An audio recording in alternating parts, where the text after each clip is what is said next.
વિકાસના કામો થયા એ આમ આદમી પાર્ટીએ કર્યા, ચૈતર વસાવાએ કર્યા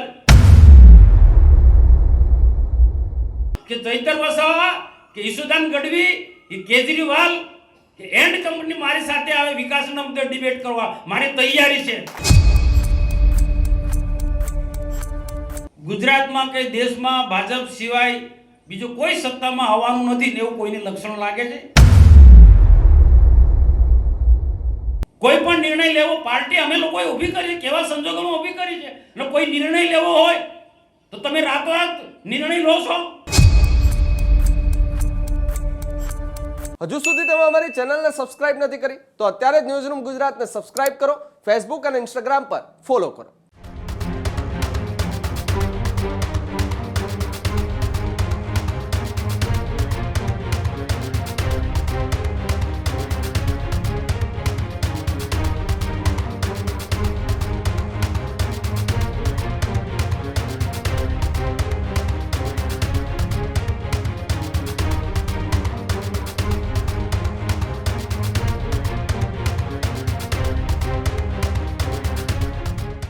નર્મદા જિલ્લાના ડેડિયાપાડા ખાતે જાનકી આશ્રમમાં યોજાયેલી ભારતીય જનતા પાર્ટીની એક બેઠકની અંદર સાંસદ મનસુખ વસાવાએ આમ આદમી પાર્ટીના ધારાસભ્ય ચૈતર વસાવાને લઈને આક્રમક પ્રહારો કર્યા હતા।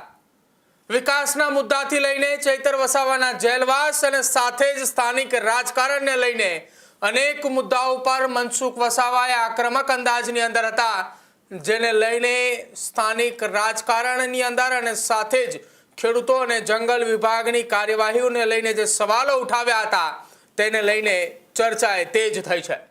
શું છે આખો મામલો અને કેમ અચાનક મનસુખ વસાવાએ આક્રમક થયા, જુઓ આ અહેવાલમાં। નર્મદા જિલ્લાના ડેડિયાપાડા સ્થિત જાનકી આશ્રમ ખાતે ભરૂચના સાંસદ મનસુખ વસાવાની અધ્યક્ષસ્થાને એક મહત્વપૂર્ણ બેઠક હતી। બેઠક દરમિયાન સાંસદ મનસુખ વસાવાએ આમ આદમી પાર્ટીના ધારાસભ્ય ચૈતર વસાવા પર પ્રહારો કર્યા અને અનેક રાજકીય મુદ્દાઓ પર પોતાની પ્રતિક્રિયા આપી। મનસુખ વસાવાએ દાવો કર્યો કે ભાજપ એ ગુજરાતમાં પણ સત્તામાં રહેશે અને કેન્દ્રમાં પણ કોઈ પણ પક્ષ ભાજપને હરાવી શકશે નહીં, આ પ્રકારનું નિવેદન મનસુખ વસાવાએ આપ્યું। જો કે ડેડિયાપાડામાં એક કાર્યક્રમ દરમિયાન સાંસદ મનસુખ વસાવાએ આમ આદમી પાર્ટીના નેતા ઉપરની પ્રહારની સાથે સાથે વિકાસના મુદ્દે ખુલ્લી ચર્ચા કરવા માટે પડકાર ફેંક્યો। મનસુખ વસાવાએ દાવો કર્યો હતો કે ચૈતર વસાવાએ કોઈ પણ વિકાસનું કામ નથી કર્યું। તેમણે ભારપૂર્વક કહ્યું કે ડેડિયાપાડા વિસ્તારમાં થયેલા તમામ વિકાસના કાર્યોએ ભાજપ દ્વારા જ કર્યા છે। વસાવાએ ભાજપના વિકાસના કામોની યાદી આપતા કહ્યું કે 3 થી 4 પુલ અને અનેક રસ્તાઓનું નિર્માણ કર્યું। સ્પષ્ટ શબ્દોમાં કહ્યું કે કાયદાને હાથમાં લેવાથી નહીં પરંતુ યોગ્ય રીતે કામ કરવાથી વિકાસ થાય છે।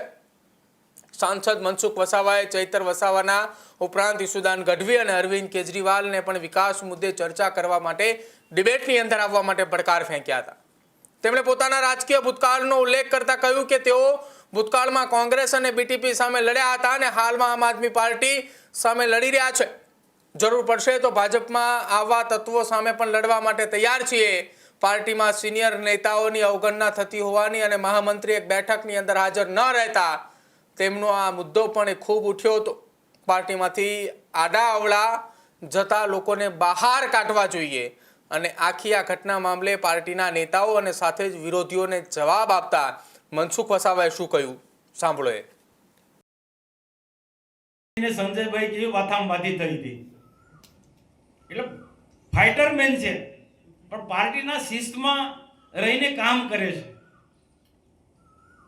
એવા સંજયભાઈ અહીંયા ઘણા બધાનું સન્માન પણ થયું, સંબોધનમાં ઉલ્લેખ પણ થયો। અહીંયા ઉપસ્થિત સર્વે આ વિધાનસભાના ઉપસ્થિત તમામ પાર્ટીના 100 હોદ્દેદારો, આગેવાનો, એટલા સામે પણ બડા વરિષ્ઠ લોકો બેઠા છે। નારાયણદાસ મહારાજ એ નદી પર જે પુલ 3 થી 4 પુલ બનાવ્યા છે, કોને બનાવ્યા? ભાજપે બનાવ્યા છે। એ વિસ્તારની અંદર જે રોડ રસ્તા બન્યા, વીજળીકરણનું કામો થયા, વિકાસના કામો થયા એ આમ આદમી પાર્ટીએ કર્યા, ચૈતર વસાવાએ કર્યા। એ જો કરે મને લિસ્ટ આપે ભાઈ, મેં ત્યાં સુધી કીધું કે ચૈતર વસાવા કે ઈશુદાન ગઢવી કે કેજરીવાલ કે એન્ડ કંપની મારી સાથે આવે વિકાસના મુદ્દે ડિબેટ કરવા મારી તૈયારી છે। વિકાસના મુદ્દે અહીંયા ડિબેટ કરવા માટે ડેડિયાપાડામાં આવે મારી તૈયારી છે। ખાલી હું ખોટા ગપ્પા મારો લોકોને આદિવાસીને ઉશ્કેરી કરો છો, જુઠ્ઠું બોલો છો। આ મોતીભાઈએ વાત કે શંકરભાઈએ વાત કરી, લોકોએ પણ સમજવું પડશે ભાઈ.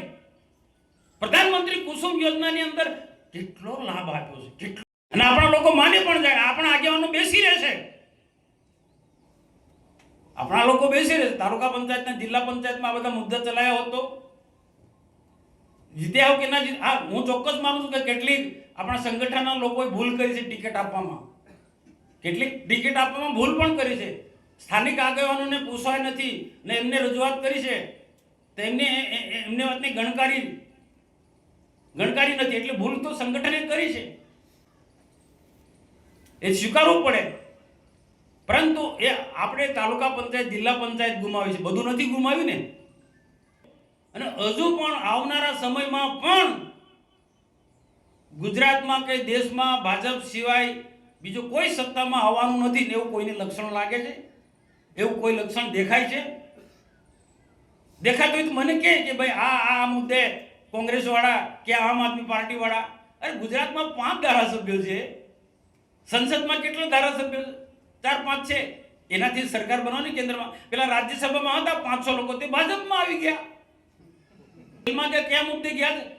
એ કે લોકોના માટે થોડા ગયા છે, છતાં લોકોના માટે સોશિયલ મીડિયામાં કેવું ચાલે છે? લોકોના માટે જેલમાં ગયો, લોકોના માટે જેલમાં ગયો, જંગલની જમીન માટે જેલમાં ગયા. હવે લોકોના માટે નહીં, એના ફુલસરમાં આવતા 10-12 લોકો ના ખેડાનો પ્રશ્ન હતો, એના તે ઝઘડો કર્યો. તો એક બધા જંગલના આપણા ભરૂચ જિલ્લાના, નર્મદા જિલ્લાના, ડેડિયાપાડા, સાગબારામાં જે જંગલની જમીન ખેડ છે, એ બધા ખેડૂતોને જમીનના હક નથી મળ્યા. એ બધા મુદ્દા લઈને આ કાર્ય કર્યું હોય તો માનતા આપણે છે. એ ચંદ્રકાંત કહો તો ખરા, સેલંબામાં કોઈ જમીન રાખી લીધી છે એટલે જમીનમાં ખેતી કરવામાં પડ્યો છે, એ બી ઇન્ક્વાયરી થશે ભાઈ. એ જમીન ક્યાંથી કોને આપીને કોને પૈસા આપ્યા? કોઈ પણ નિર્ણય લેવો હોય તો વડીલોને પૂછો ભાઈ. કોઈ પણ નિર્ણય લેવો, પાર્ટી અમે લોકોએ ઊભી કરી છે, કેવા સંજોગોમાં ઊભી કરી છે. અને કોઈ નિર્ણય લેવો હોય તો તમે રાતોરાત નિર્ણય લો છો, કોઈ સંજોગોમાં ના ચલાવી લેવાય. ભૂતકાળમાં કોંગ્રેસની સામે લડ્યા છે, બીટીપીની સામે લડ્યા છે, આમ આદમી પાર્ટી સાથે પણ લડી રહ્યા છે. તો સમય આવશે તો ભાજપમાં આવા તત્વોની સામે પણ લડવામાં અમે તૈયાર છે, કટિબદ્ધ છે. સત્યની લડાઈ છે, સત્ય પરેશાન હો, સત્ય પરાજિત નહીં. ન અમે વિચારધારામાં માનનારા લોકો છે, અમારું લોહી કાપશે, રાષ્ટ્રીય વિચારધારા. આ નહીં ચાલે ભાઈ. ન્યાય પ્રમાણે પાર્ટી ચાલી જોઈએ. નહીં તો શું છે, આપણે અંદર લડીશું તો ફાવશે કોણ? ચૈતન્ય કંપની ફાવે ને પાર્ટીમાં આડો અવડો જતો હોય ને તો એને બધા ભેગા ધક્કો મારીને કાઢી મૂકવાનો.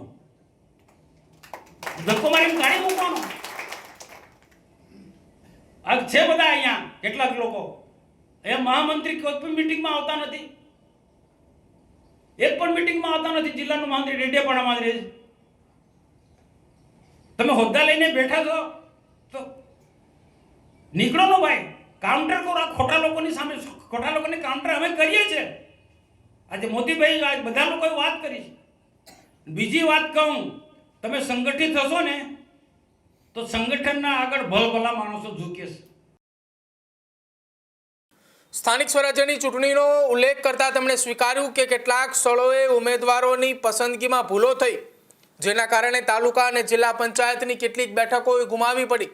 પરંતુ સમગ્ર જન સમર્થને ભાજપે ગુમાવ્યું એવું નથી. બેઠકની અંદર દરમિયાન સાગબારાના ખેડૂતોના મુદ્દે પણ મનસુખ વસાવાએ એ ચિંતા વ્યક્ત કરી અને તેમણે કહ્યું કે જંગલની જમીન પર ખેતી કરતા સાથે જ સુરત પોલીસ અને વન વિભાગના લોકોએ ખેડૂતો સાથે જે વર્તન કરે છે કે જાણે કોઈ ગંભીર ગુનેગાર કે આતંકવાદી હોય. આક્ષેપ કરતા એ પણ કહ્યું કે વન વિભાગ અને પોલીસની કામગીરીના કારણે આદિવાસી સમાજમાં ભાગલા પાડવાનો પ્રયાસ થઈ રહ્યો છે અને ખેડૂતોને આવશ્યક હેરાનગતિનો સામનો કરવો પડી રહ્યો છે. હાલ મનસુખ વસાવાના નિવેદન બાદ રાજકીય ગરમાવો જોવા મળ્યો છે અને હવે જોવાનું રહેશે ચૈતર વસાવાના મુદ્દે અને આમ આદમી પાર્ટીના મુદ્દે આપેલા નિવેદન બાદ આવનારા સમયમાં શું કઈ ચર્ચા અને રાજનીતિ ગરમાય છે એ પણ.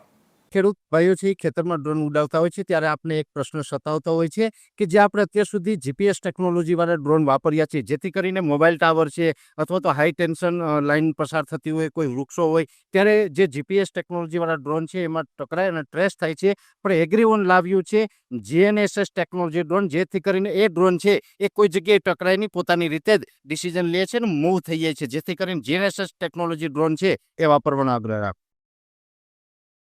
ત્યારે જ ન્યૂઝરૂમ ગુજરાતની યુટ્યુબ ચેનલને સબસ્ક્રાઇબ કરો અને ઇન્સ્ટાગ્રામ અને ફેસબુક પર ફોલો કરો. અપડેટ રહો, સત્યની સાથે રહો.